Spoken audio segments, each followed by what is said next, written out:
पाचन तंत्र संबंधित समस्याओं में एक बहुत ही आम समस्या है। समस्या का नाम है इंडाइजेशन। इंडाइजेशन मतलब डाइजेशन का ना होना, अर्थात पचना, खाने का बंद हो जाना। और जब खाना पचना बंद होता है तो समस्या का नाम होता है अपच। अपच, इसको इंडाइजेशन बोला जाता है। इसमें खाना जो है वो पचता नहीं है। तो जब खाना पचता नहीं है तो क्या होगा? सबसे पहले जब हमने जो खाना मुंह में से पहुंचा करके आहार नाल में पहुंचाया, आमाशय में गया, आमाशय से आंत में गया और आंत से बड़ी आंत और बड़ी आंत से धीरे धीरे करके ऐसे करके ये आया बड़ी आंत से बाहर। तो अब अगर खाना यहां से खाया गया है तो पाचन तंत्र का उद्देश्य क्या है कि जो यहां से खाया जाए और जो यहां से निकले उसके बीच में जो भी पोषक तत्व थे वो शरीर में लग जाएं। जो हमने जैसे बादाम खाया या हमने मुनक्का खाया, हमने आयरन रिच खाया तो आयरन शरीर में लगे। हमने अगर विटामिन ई के लिए गाजर खाई है, विटामिन ए के लिए गाजर खाई है, विटामिन ई के लिए बादाम खाए हैं तो वो हमारे शरीर में लगने चाहिए। अगर लगने चाहिए तो क्या होता है? ये तो खाना, ये होता है निष्कासन।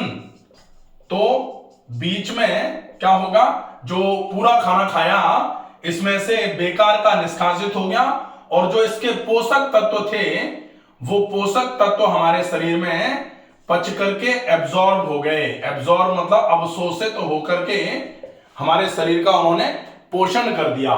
तो कब पोषण होगा? जब खाना पचेगा, पचना। अब अगर पचेगा नहीं तो क्या होगी? अपच होगी। अपच मतलब डाइजेशन का न होना, तो इनडाइजेशन। इनडाइजेशन हुआ, अपच हो गई, अर्थात खाना पचेगा नहीं। खाना पचेगा नहीं अगर तो पेट क्या होगा? पेट फूलना चालू हो जाएगा, पेट फूलना। और अगर पेट फूला, पेट फूलता रहेगा, पेट तना तना रहेगा, हमेशा ही पेट आगे की तरफ निकला हुआ रहेगा, पेट में भारीपन बना रहेगा। और पेट का भारीपन सीने पर भारीपन कराने का काम करेगा। तो पेट फूलना, पेट का तना तना रहना, ठीक है। अब पेट का तना तना रहना तो सीने में भारीपन रहना। अब अगर सीने में भारीपन रहेगा तो सीने में भारीपन की वजह से धीरे धीरे करके ऑक्सीजन की कमी होना चालू होगी शरीर में। है तो पेट की समस्या, लेकिन पेट ने फेफड़ों को दबा दिया क्योंकि पेट आगे की तरफ निकला, फेफड़े दबे ऊपर की तरफ। तो फिर सांस चलने में भरना, सीने में भारीपन, श्वास भरना, जिसको दम फूलना भी कहते हैं कहीं कहीं, कि दम फूल जाती है, सांस फूल जाती है, सांस उखड़ जाती है। ये सारी चीजें होंगी। और जब ये होंगी, ऑक्सीजन की कमी होगी। ऑक्सीजन की कमी हुई तो धीरे धीरे करके आलस बढ़ना चालू हो जाएगा। ये कहां से चालू हुआ? अपच से। अपच मतलब खाने का जो पाचन के लिए हम खाना खा रहे थे उस खाने का अगर अपच होगा तो धीरे धीरे करके ये सारा इस तरीके से सारी चीजें चलती जाएंगी। और जब ऑक्सीजन की डेफिशिएंसी हुई, शरीर में भारी भारीपन सा लगा, आलस सा लगा, बहुत ज्यादा ऑक्सीजन की डेफिशिएंसी होगी, पेट जब बहुत ज्यादा फूलने लगेगा तो उल्टी जैसा लगेगा। हम ये देखेंगे कि ये तो हो गए लक्षण, इनका उपचार कैसे होगा और आप देखो कि कैसे ऐसे करके चुटकियों में इलाज होगा। लेकिन कब? जब हम कारण को समझेंगे। कारण बिना समझे अगर हम जल्दी से इलाज करने के चक्कर में रहेंगे ना तो फिर पूरा इलाज नहीं हो पाता है। हम वीडियो में अंत तक इस अपच की समस्या का, इस इंडाइजेशन की समस्या का परमानेंट सॉल्यूशन सीख जाएंगे कि हमको क्या करना चाहिए और हमें किस तरीके से उस चीज को फॉलो करना है, ताकि हम इस अपच की समस्या का जड़ से इलाज कर पाए, इस अपच की समस्या को जड़ से उखाड़ करके शरीर से बाहर फेंक पाए। और जब ये अपच, इंडाइजेशन नहीं होगा तो फिर डाइजेशन होता रहेगा खाने का, और खाना अगर पचता रहेगा तो शरीर में लगता रहेगा, और शरीर में अगर लगता रहा तो पोषक तत्वों की शरीर में कमी नहीं होगी। पोषक तत्व भरपूर मात्रा में जो हम भोजन में खा रहे हैं वो शरीर में लगना चालू होंगे, और अगर पोषक तत्व शरीर में लगे तो निश्चित ही शरीर की रोगों से लड़ने की क्षमता अच्छी रहेगी। आपकी छोटी से छोटी समस्या से लेकर के बड़ी से बड़ी समस्या के लिए रूट कॉज ये माना जा सकता है। वैसे तो कहा जाता है कब्ज सब रोगों की जननी है, कब्ज सभी रोगों की जननी है। जननी मतलब जननी है मतलब इसी से सारे रोग उपजते हैं, इसी से सारे रोगों का जन्म होता है। इसीलिए कब्ज को जननी कहा जाता है, constipation is mother of all diseases कहा जाता है। लेकिन इंडाइजेशन जब होगा तब बाकी की चीजें होंगी, क्योंकि जो हमने खाना खाया है सबसे पहले जो हमने इंजेक्शन किया उसका इंडाइजेशन ही होगा, या तो डाइजेशन होगा जो हम इंजेक्शन करते हैं। हमने जो खाना खाया उस खाने के दो ही चीजें हो सकती हैं, या तो खाना पच जाएगा और या फिर नहीं पचेगा। अगर पच गया तो फिर वो आपको पूरे शरीर को ऊर्जा देगा, और अगर नहीं पचा तो फिर वो ये सारी समस्याएं कराना चालू कर देगा। अब भारीपन लगा, कमजोरी लगी, आलस लगा, उल्टी जैसा मन कर रहा है, और दुनिया भर की समस्याएं धीरे धीरे धीरे धीरे करके आपके शरीर में आना चालू हो जाएंगी। सिर धीरे धीरे करके भारी रहना चालू हो जाएगा, और सिर जितना भारी रहेगा धीरे धीरे करके आपका मन भी खराब रहना चालू हो जाएगा। आपको ऐसा लगेगा कि बिल्कुल धीरे धीरे करके जीवन नीरस जैसा होता चला जा रहा है। इसलिए आपको इस इंडाइजेशन का ट्रीटमेंट करने की आवश्यकता है। अब हमने ये तो समझ लिया कि इस इंडाइजेशन के इतने सारे नुकसान होते हैं। अब हम देखेंगे कि इसके कारण क्या होते हैं। तो इंडाइजेशन के कारणों पर अगर हम जाते हैं तो बेसिकली इंडाइजेशन के केवल दो ही कारण होते हैं। एक कारण तो होगा सबसे पहले जो हमने खाना खाया है वो खाना ही हमने भारी खा लिया। जैसे अब इंडाइजेशन मतलब अपच, अपच का मतलब क्या होता है, जो हमने खाया वो नहीं पच रहा। तो जो खाया वो नहीं पचने के दो ही कारण होंगे। एक तो जो हमने खाया है भारी खाना खा लिया, भारी खाना खा लिया है, जो हमारी आंतें जिसको पचा नहीं सक रही हैं, इसकी वजह से उसका अपच हो रहा है, क्योंकि भारी ही खा लिया हमने, खा ही लोहे के चने लिए, तो हमारी आंतें उन लोहे के चनों को नहीं पचा पा रही हैं। पहला कारण तो यहां फूड कारण होगा इस इंडाइजेशन का, इस अपच का। और दूसरा कारण होता है कि हमने तो खाया था हल्का फुल्का, लेकिन पाचन तंत्र की कमजोरी, पाचन तंत्र की कमजोरी। अगर ये पाचन तंत्र कमजोर है तो इस पाचन तंत्र की कमजोरी की वजह से हम हल्के से हल्का खाना भी खा रहे हैं। हम तो दाल और चावल की बनी हुई खिचड़ी खा रहे हैं, मूंग दाल और चावल की बनी हुई, और वो खिचड़ी भी हमारी नहीं पच पा रही है अगर, तो निश्चित ही हमारे पाचन तंत्र की क्षमताएं कमजोर हो रही हैं। और पाचन तंत्र की कमजोर होती हुई क्षमता आपके इस खाए गए खाने को, जो बिल्कुल सुपाच्य है, भारी नहीं है, जो उस सुपाच्य खाने को भी आपका पाचन तंत्र अगर नहीं पचा पा रहा है, तो पाचन तंत्र की कमजोरी दूसरा कारण। पहला कारण खाना भारी, दूसरा कारण पाचन तंत्र की कमजोरी।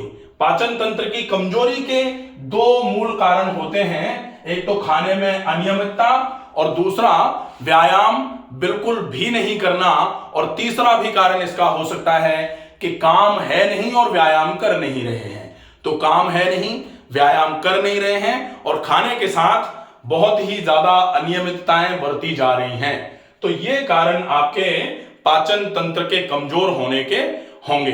तो इन तीनों कारणों को कि काम नहीं है तो व्यायाम कर लेना चाहिए, व्यायाम भी नहीं कर रहे हैं, और खाने के साथ भी अनियमितताएं बढ़ती जा रही हैं। कभी भारी खा रहे हैं, कभी लेट खा रहे हैं, कभी जल्दी में खा रहे हैं, कभी ज्यादा मात्रा में खा लेते हैं, कभी तरीके से नहीं खा रहे हैं। तो वो सारी चीजें मिलकर के आपके पाचन तंत्र को खराब करने का काम करती हैं। अब हम देखेंगे कि ये पाचन तंत्र को खराब करने का काम तो इन्होंने कर दिया, तो अब हम इस पाचन तंत्र को सही कैसे करेंगे, क्या किया जा सकता है कि आपका ये पाचन तंत्र पूरे तरीके से बिल्कुल ठीक हो जाए।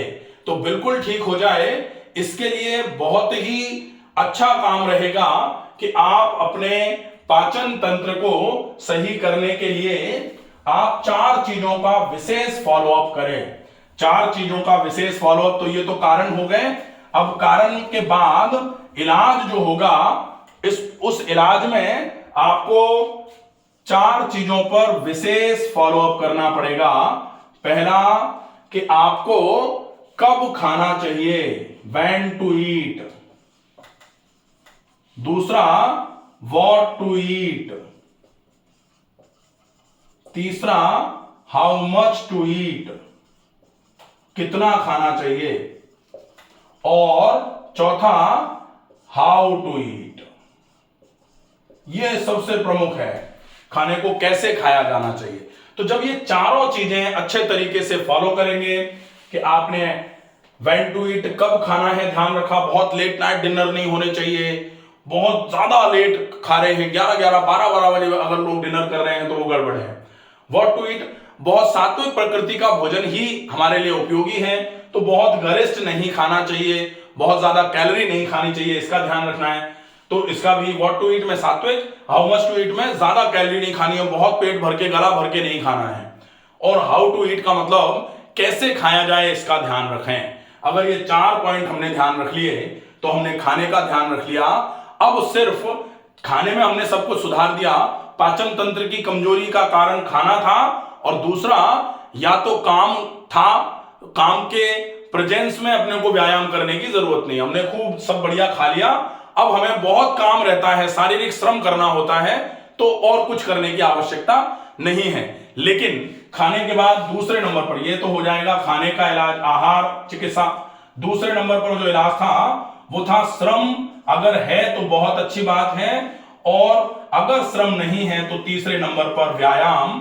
व्यायाम मतलब जो आप कुछ भी ऐसा जिसमें ऊर्जा का व्यय होता रहे, खूब सारी ऊर्जा व्यय हो, तो आप जूते पहन के टहल सकते हैं, आप सूर्य नमस्कार कर सकते हैं, आप कोई योग के आसन करके ऊर्जा का व्यय कर सकते हैं, या फिर आप कुछ भी ऐसा कोई भी व्यायाम जिसमें आप अपने शरीर में से पसीना निकाल लें और वो व्यायाम का स्वरूप हो, या फिर काम के स्वरूप में अगर निकाल सकते हैं पसीना तो बहुत ही अच्छी बात है।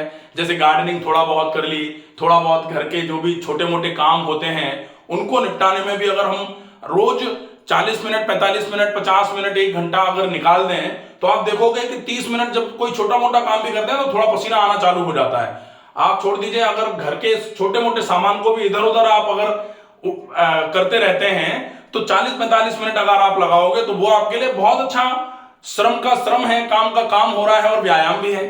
तो आप इस तरीके से अपने पाचन तंत्र को मजबूत बना सकते हैं। यही एक रास्ता है जो पाचन तंत्र को पूरे तरीके से दुरुस्त कर सकता है। आपके पाचन की समस्याएं पूरे तरीके से ठीक हो जाएंगी, और अगर आपने इसको ठीक नहीं कर पाया तो यही अपच फिर आपको दुनिया भर की समस्याएं और कराना चालू कर देगी। जैसे इसकी वजह से फिर कब्ज हो जाएगी, इसकी वजह से पाइल्स हो जाएंगे, बवासीर जिसको बोला जाता है, फिर हेमोरॉइड्स हो जाएंगे जिसको भंगंदर बोला जाता है, फिर कई सारे केसेस में आजकल फिस्टुला हो रहा है, बहुत सारे केसेस में एनस पर फिसर हो जा रहे हैं। ये दुनिया भर की प्रॉब्लम्स हैं। अगर इन प्रॉब्लम से बचना है तो यहां से ही इसका जनन हो रहा है, यहीं से प्रॉब्लम्स की शुरुआत है।